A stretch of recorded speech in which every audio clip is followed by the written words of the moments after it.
how much do you want to push the brand and how much do you want to push conversion. With the agentic user interface, you can have a much clearer separation. You can be more inspirational on the website, and then you can offload some of the conversation-driven or even conversion-driven experiences to the agents. You're listening to Inside Commerce, a weekly e-com strategy, technology and CX-focused podcast hosted by experienced digital consultants and re-platform specialists James Gedd and Paul Rogers. Get insights into e-com strategy, leading brands, hear from industry thought leaders and leading tech vendors with practical advice to help you improve your online CX. This episode is sponsored by WorldPay. I'm really excited to have an agency and brand partnership on today, a brand that myself and Paul have followed for many years and been really impressed with how they've executed their e-com strategy. And they're one of the first to do really cool things like proper PDP level product passport information.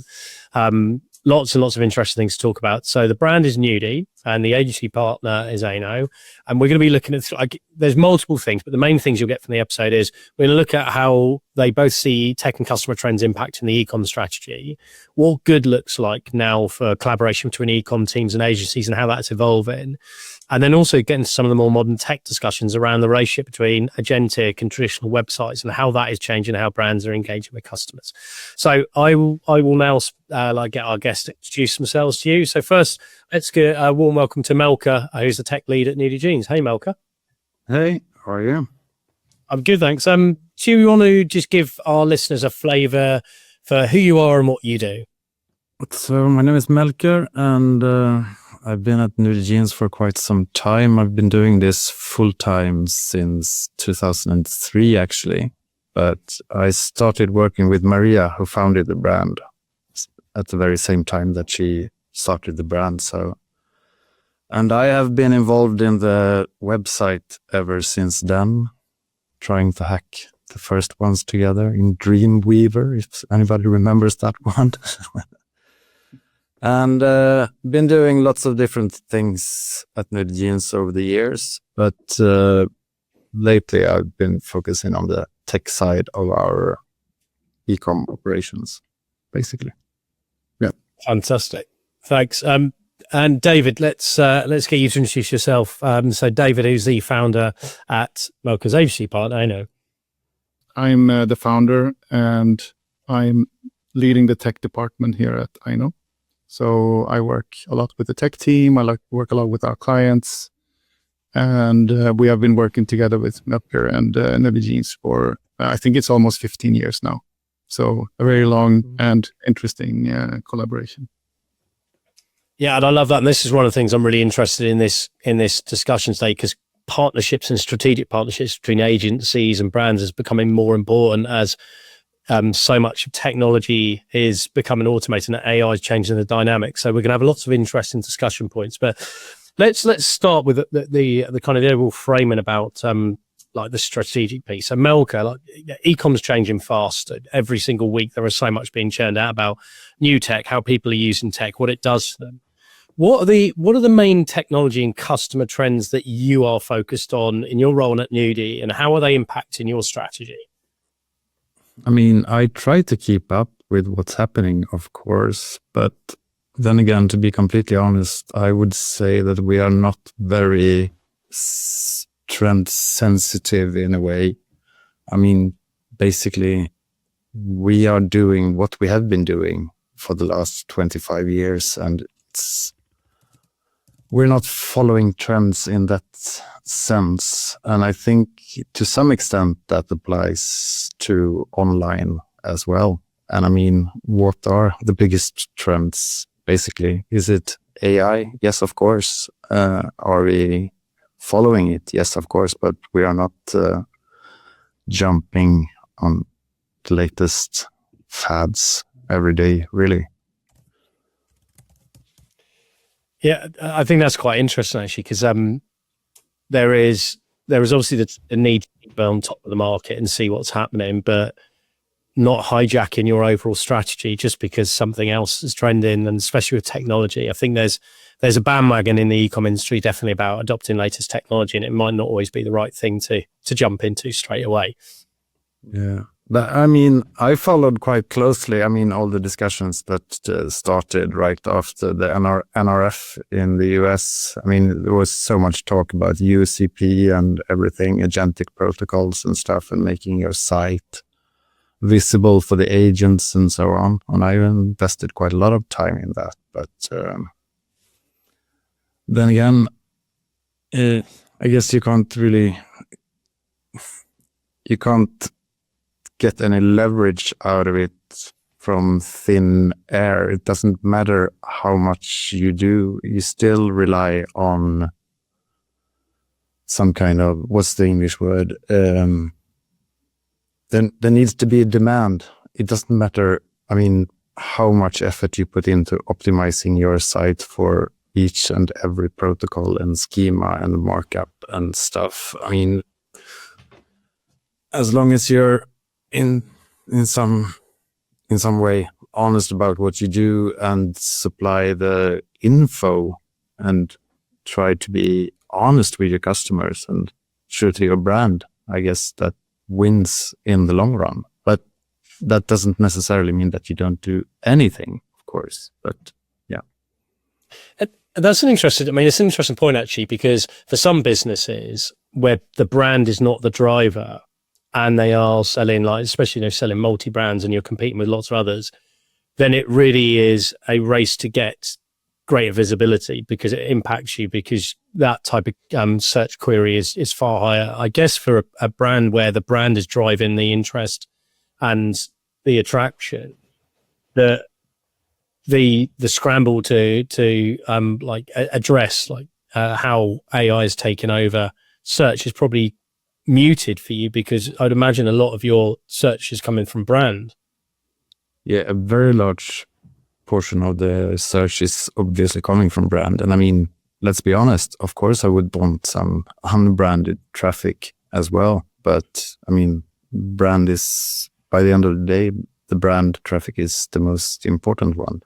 And I mean, to be honest, I wouldn't say stressed out, but I mean, all that buzz around geo, AEO and everything, of course it caused some kind of stress, but I think I've landed in that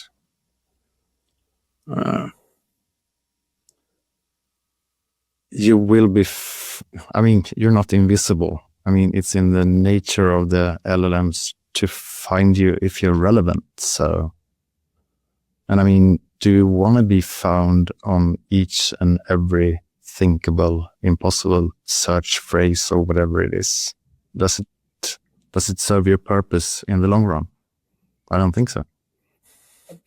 David, where do you see on this? Because your role as an agency, you work across different brands with different business challenges and different routes to market and different channel mixes. How do you see these trends emerging? What are the trends that you guys keep an eye on to try and interpret and understand to help your clients? Yeah, I think Melker is onto something here, because having a brand and having the long perspective of raising the value of the brand is starting to become a real differentiator. And we've seen for the past 10 or 15 years an increasing efforts of having data-driven decisions on the brand websites, where you are starting to look more like a retailer or someone who is optimizing for conversion, optimizing for the best possible price, the best possible delivery. And I think as a brand and on a brand website, and how you kind of how you portray yourself is starting to become more and more on brand, if you can say that word, and less about only driving sales. And I think this is one of the interesting parts about the agentic way of parallelizing the visual, experience you can have from a brand on a brand website, and you have the agentic tools. And these two ways of finding the right product might serve different purposes. And this is also an interesting thing to prototype in and test, especially for a brand like Nudie Jeans. So we mainly work with brands And where very few brands have this kind of long history and are so strong as Nudie Jeans are. So of course that makes it a bit special. Ready to grow your business online? With WorldPay e-commerce, you can deliver fast, secure payments your customers love, backed by global reach and real people-powered support. Scale with confidence and enhance your customers' experience with WorldPay e-commerce. So, David, to stay with you, when I introduced this episode, was talking about collaboration between brands and agencies being so important, and I can definitely see it with the businesses I work. The relationship's changing. What is a good partnership approach? Like, where can agencies add real value? We've already talked about that whole GEO piece and being objective on it and not just following the hype. So, where, in your mind, where do agencies add value, and how should they add value to brand relationships like the one you have with Melker and Nudie? Yeah, I think one of the most important parts is the silent understanding between us. So if you can hook into each other in an early stage and kind of find a starting point where we just understand each other as, I mean, we can understand the brand without them telling us how it should be done. Then you can skip a lot of the RFPs, you can skip a lot of the specs, you can skip a lot of the administrative work around creating things together and just starting to focus on, they can just send us a PSD file with 100 layers of paper cut figures and say, hey, make this a website and do something with this that actually converts. And then we can, as an agency, understand the purpose behind the brand, and we can kind of convert that into something, a digital experience.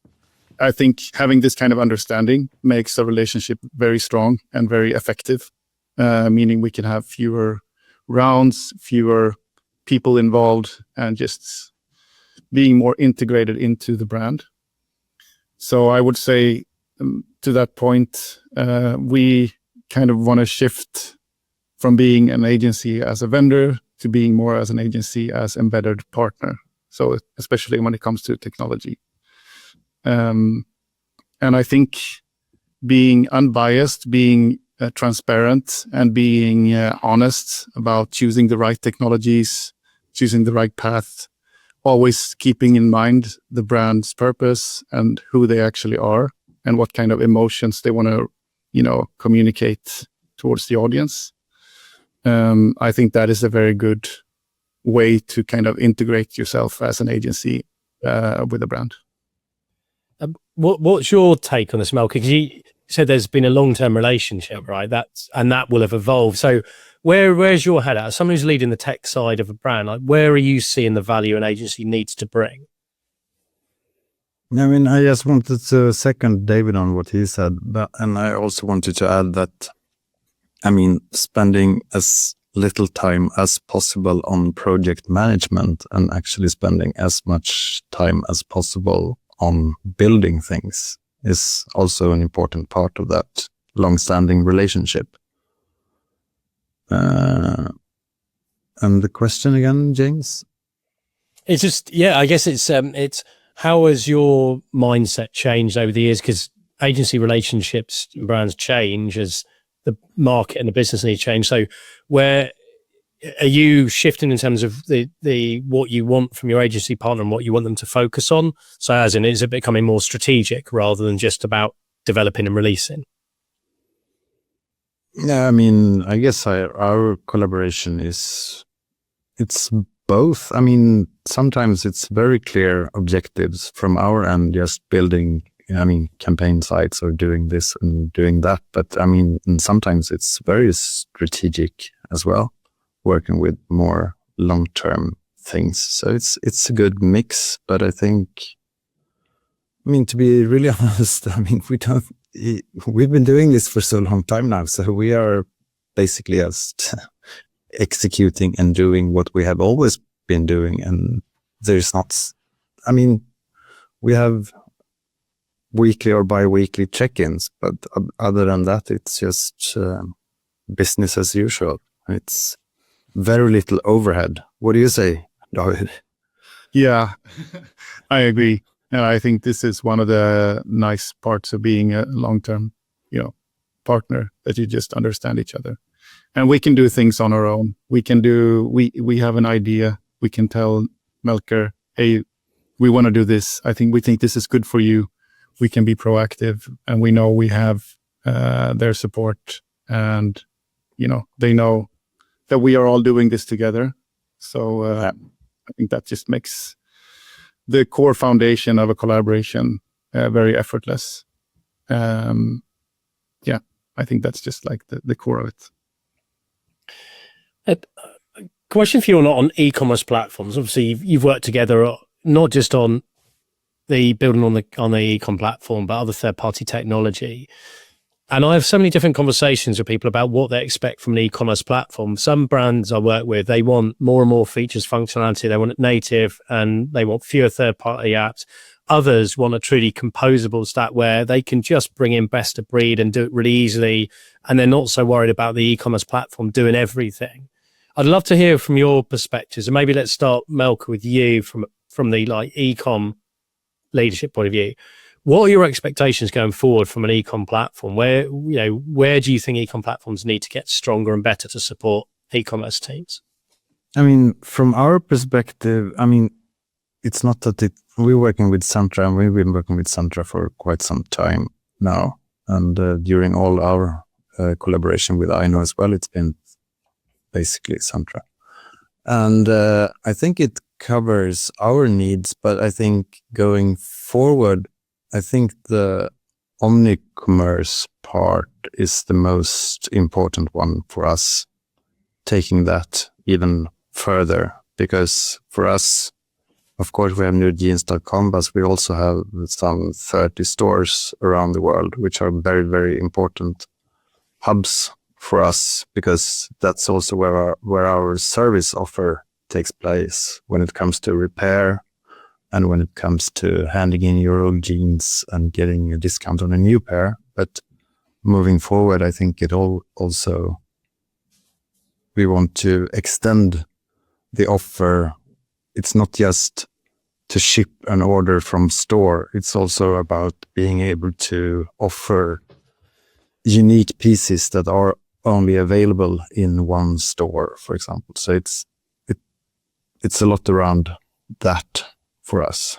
And it's in one way, it's not that complicated. And in some other ways, it is quite complicated. These items should be available to buy online in this market, but not in this market. And this piece is just available in the store for the visitors, and along thoughts like that. That's where we are right now. And where do you see the market evolving, David? What role do you think e-com platforms need to play going forward? Because that point Melker made is quite interesting, because I have a few clients who have more complex omni-channel order management things, and they want greater capability in their core e-com platform rather than using additional third-party tech alongside it, because they just find it simpler to manage. And that feels like an area that people are demanding more and more in the platform. What else do you see? And we'll come on to agentic storefronts in a minute. Yeah, that's definitely going to be. Yeah, of course, operational features is starting to become very important, and owning data inside the platforms. We're starting to see people building out in parallel with having a lot of data in the platform. They're starting to use external services for populating data or, decorating data. And it's going to be spread out in multiple vendors, and having all of this data consolidate into something useful, like having an agent make decisions out of it, could become more and more difficult. So I think focusing on the data and having as much data as possible inside the e-commerce platform will have a lot of benefits, not just for the platform, but also for the brands working on the platform. And providing as good tools as possible for that data to be able to exist inside the platform is going to be very important, I think. First part of data, and data is definitely another area. All the business I work with are keen on, and that links in with the AI discussion, because it's the increased appetite to have an intelligent interface to interrogate data without having to have a more technical analyst person who can interrogate and mine the data. So the ability to conversationally ask for answers to questions, where it can then take the data, do the calculation. I guess this is where tools like Demo, for example, they're all their market analytics stuff are really, really excelling at the moment. Let's go on to agentic storefronts. So I'm really intrigued by this because there aren't many brands that have launched separate agentic at the moment. Some have, and it's early days of looking at where they fit in the overall customer journey and what type of use cases they serve. So Melker, I'd love to hear from you first about how are you approaching this? What is the role, and where do you see this adding value that the existing brand site can't achieve? But just so I understand the angle here, are we talking about the agentic side that happens on the brand site, or are we talking about the agentic stuff that happens on the... Good question. On the other side? Yeah, it happens on the dark side. So not any agentic services running on your standard website, but where there's a standalone agentic storefront that's running in parallel. Yeah. I mean, for us as a brand, I would say I might be wrong on this one, but I hope it won't happen for a long time, because I think the brand website still serves a very big purpose for many brands. And I mean, of course, there are some kinds of purchases that probably are perfect for the agentic angle, but it would be not just boring. I think it would be, I mean, it's not in our interest as a brand, really, to push that development into agentic storefronts. This is a bit I'm really intrigued by, because there are a few high-profile brands like Studio Nicholson who have talked about their agentic storefront. It's on a separate domain, essentially. It's linked to from the main website to encourage people to go into that journey if the site isn't surfacing the information they need. But I find it interesting because for me as a customer, I don't think, brand site, agentic. I just think brand, I've got a need. Can you give me the information? Can you provide what I want? And I see that as a mixture of standard product navigation and browsing, but at the point where I need extra information, then agentic capabilities injected into that user journey so that it feels seamless to me and I'm not jumping all around. But that's just me, and I'm one person and one consumer and one consultant. So I'm not saying I've necessarily got the right view on that, but I definitely see the convergence where people go, well, no, we want it all in a single place. But David, I'd love to hear your view on this. What do you think the role of the brand's website is going to play in the future? Do you see these as separate places that are delineated, or do you see it as actually this is just going to become a function of a standard website? So yeah, I think this is a very interesting discussion, and the brand website, from our perspective, has always been very, very important. We started working with Nudie Jeans just for the brand, and then they had their web shop in another place, and then it was even on a subdomain at the time. It was nudiejeans.com, and then it was shop.nudiejeans.com. Yes, two different sites. And it was brand first. Yeah. It was brand first, and then we had a discussion about how big the button should be for the web shop. It was small or big. I mean, how much do you want to push the shop?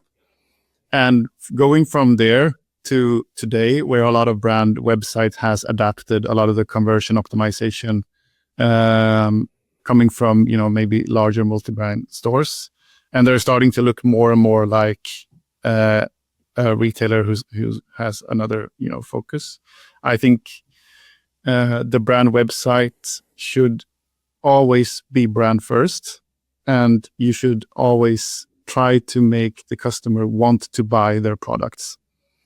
And then maybe with the agentic development, you can actually use an agentic interface to cater more for the customer who has interest, have made their decision to buy this product, and they can help them get the right size, help them get the final push, just like a good salesman would do in a store. And this makes the separation a bit clearer, because as an agency, we have had this discussion a lot of times with our clients. How much do you want to push the brand, and how much do you want to push conversion, and finding the sweet balance between these two things. But with the agentic user interface, you can actually have a much clearer separation. You can be more like a museum or like inspirational on the website, and then you can kind of offload some of the conversation-driven or even conversion-driven experiences to the agents, both on-site and off-site. But I would say on-site agents is a bit more exciting at the moment than just providing off-site tools for it. Agents. Yeah, I'm definitely in agreement there, because as a customer, it reminds me of early days of e-commerce when you got to a payment and you jumped to a hosted payment page on a completely different domain, which wasn't properly branded. And you suddenly, that then created all the like, oh, do I trust this? Is this okay? And for me, if I suddenly get told I've got to leave this website to go somewhere else, it feels disjointed. When the tools are there to embed into user journeys, and the technology that I'm really, really interested in, and I need to spend a lot more time looking at, is where there are AI tools that are using intent signals, taking the data signals from the brand website to understand intent and build user profiles within the session to know that, okay, this is somebody who's never been before and they landed on this page. Their intent's so low. We've got to educate them, inform them, excite them, like you just said, versus somebody's coming into the PDP, they've been to this, they're an existing customer, and they've dropped straight in from a paid ad. Well, actually, we can be different in our content, and we can change what was shown in the messaging and the tonality, and like even add more persuasion stuff in there. That's a bit I think is really interesting from an AI point of view at the moment. Yeah, and I think the discovery part about discovering products might be outsourced to external AI services more and more. If you can provide the right tools and the right data for external agents, then they will be able to find products for consumers who are just interested in, jeans or whatever. But if you have decided that you are interested in a brand and you visit their brand store, you should be able to interact with experts. You should be able to get inspired. You should be able to have very factual based conversations about measurements, about which fit is the perfect for me, about the brand story, about, true knowledge about the brand. So yeah, I think the agentic part will kind of make it more clear about the purpose of a brand website. Whereas today, sometimes it's a bit hard to kind of be clear about what is the core purpose of the brand websites. And everyone says, well, it should be a little bit of that, a little bit of that, a little bit of that. But I think working with an agent and working with a branded agent combined with the inspirational possibilities in the interactive space of a website could become very interesting and become a good ambassador for the brand. So Melker, I got a question for you related to this, because I like the fact that you're not just like, let's evangelize AI and agents and that's the future, because end of the day, it's not right for every user, as you pointed out. But AI is changing how we work, and it's given us the ability to improve automation and like efficiency and take away maybe some of the more boring tasks that people don't want to do that could be left to be run. But with releasing AI, there are so many concerns about not just the quality of the tech and what impact it has on the website and the performance and the customer experience, but also the brand and the brand messaging and the controls that you have, so it doesn't start saying things that are completely off how you present yourself. How do you approach that at Nudie? Because brand is so critical, and what you represent and your values are so critical to the Nudie brand. How would you approach that, and how would you stop like bad acting AI getting in the way of what you're trying to do? I guess it's on different levels. I mean, if we look at how we use AI internally for the art directors, for example, of course they take advantage of the AI tools, but it's still just support. We are not creating anything with AI out of thin air. It's just improved tools to make their job faster and better. And when it comes to things like copywriting and stuff like that, it can be fantastic tools, of course, but it's still just assisting tools. I don't believe in AI creating good brand, related stuff. It's rather using the AI to transform what you have, for example. So if you take the copy on a PDP, for example, I appreciate when the copy is written by a human, but then of course you can take advantage of AI tools to create the different versions you need. I mean, you need the meta descriptions and you need the titles for Google feeds and whatnot. So generating versions and stuff like that, perfect, but not for creating from the ground up. I guess it doesn't make sense, but I totally get it.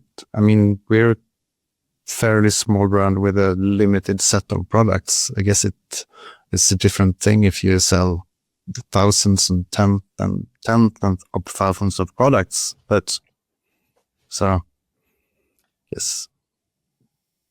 Yeah, it is. And this, this is why we do the podcast, because there's no right answer, is there, to how you run an e-commerce business. It's got to be relevant to you, your brand, your values, your customers, your products.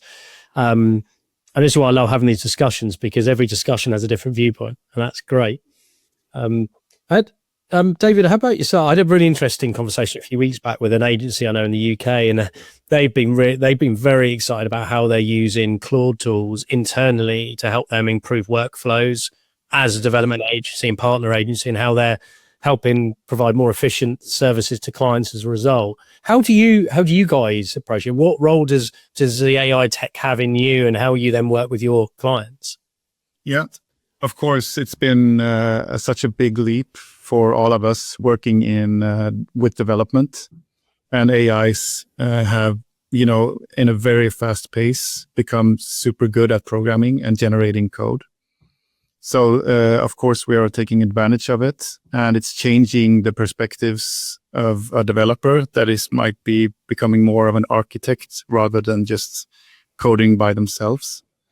I right now I'm seeing a little bit, going down, and manual coding and manual code review starting to go up again, because a lot of, vibe coded security issues that have been arising. But of course, using Claude and using agentic code generation internally has changed a lot. But I would say that producing good quality code and producing something that is lasting and producing something that actually, is production ready still takes a lot of effort from senior engineers.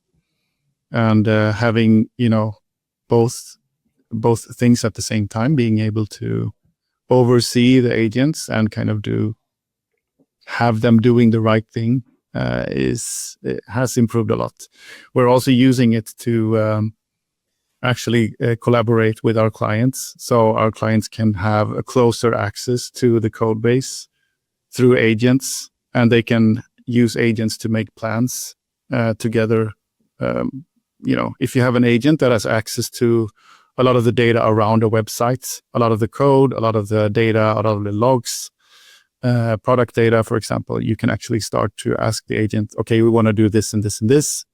How should we do it? And then the agent can make better plans together with our clients and with us. So it's both internally, but also we're starting to use it more and more externally as well for our clients.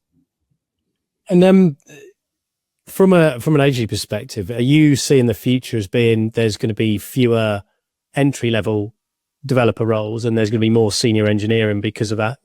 Because that's what I'm seeing in I guess in the relationships evolving is actually the quality and scrutiny of code and of strategic oversight of how you're building and why you're building and what the impact of that is becomes more and more important. You can automate all these low-level tasks, but you still need someone to have a proper framework to make sure it's being done the right way.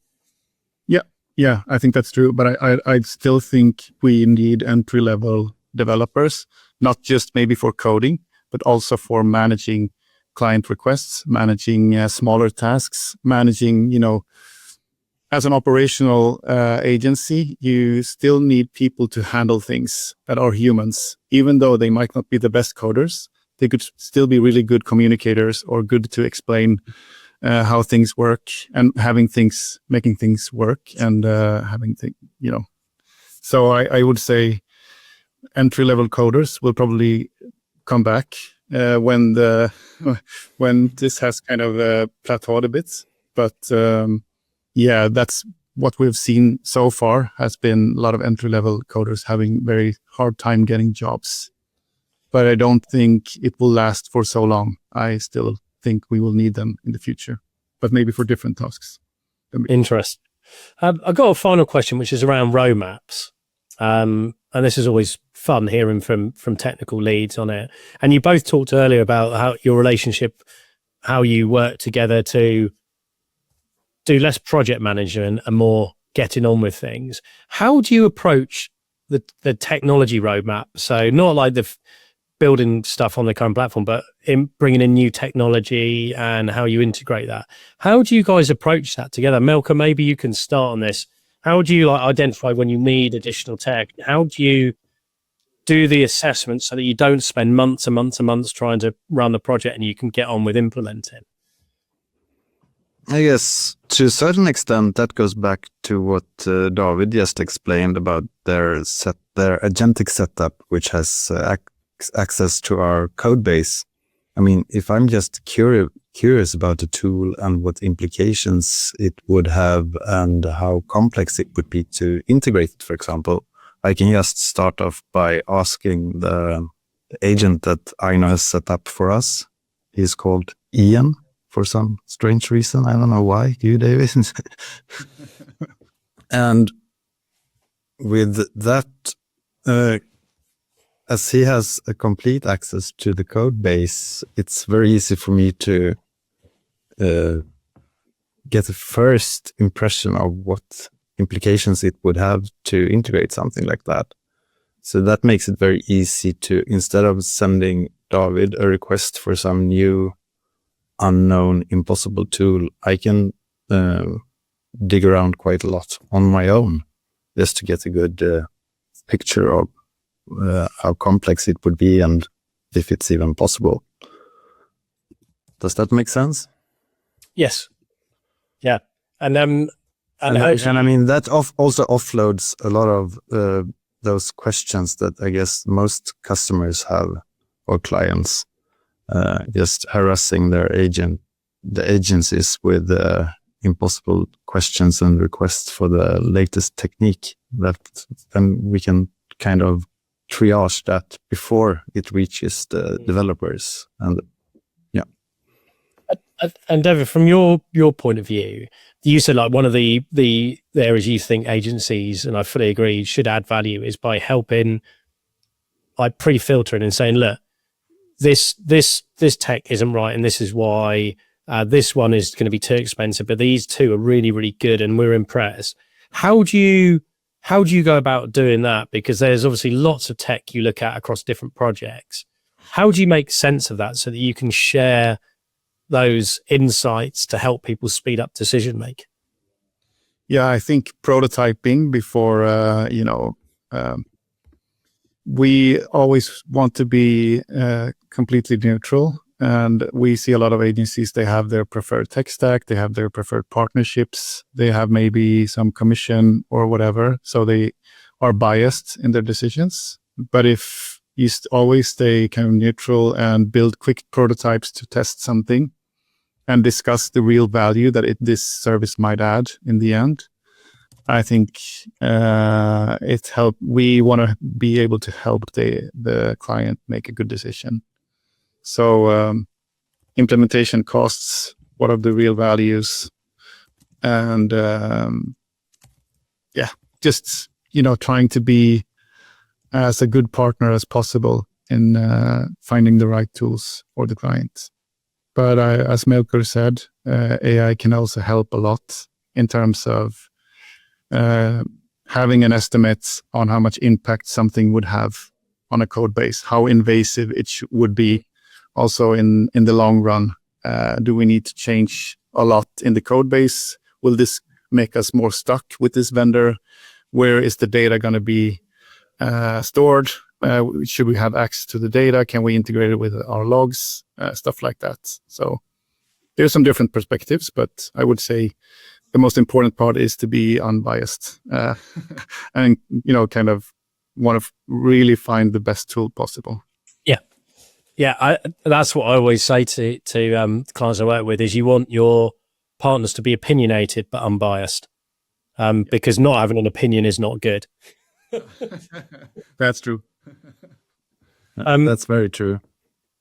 Well, look, gents, I really appreciate it. I could ask loads and loads more questions, but I appreciate you both have working days to get on with. So look, thank you for taking the time to have a chat and conversation. Really enjoyed learning more about your relationship together.